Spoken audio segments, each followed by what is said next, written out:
شوفوا البنت الطفلة شام الحمصية لما راحت على إدلب شلون قامت بمساعدة المحتاجين ووقفت مع الشيخ فضل، الله يجزاه عنا خير الجزاء.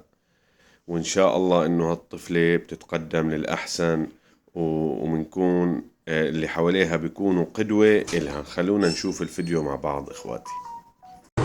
مثل ما وعدنا اخونا بكفالي، الله رزقه لسه غير الكفالي ايش؟ هي الدراجة 3 دواليب، ولسه في هدية استنونا، يعني هدية لسه هيك من اهل الخير الله يجزيهم الخير كمان لاخونا. استنونا 5 دقائق بنكون عند اخونا ان شاء الله.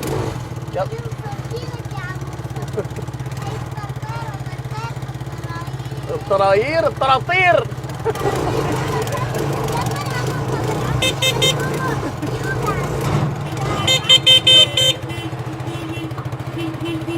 ما شاء الله، هي وصلنا لعند اخونا. وين ابوك؟ يلا بسم الله.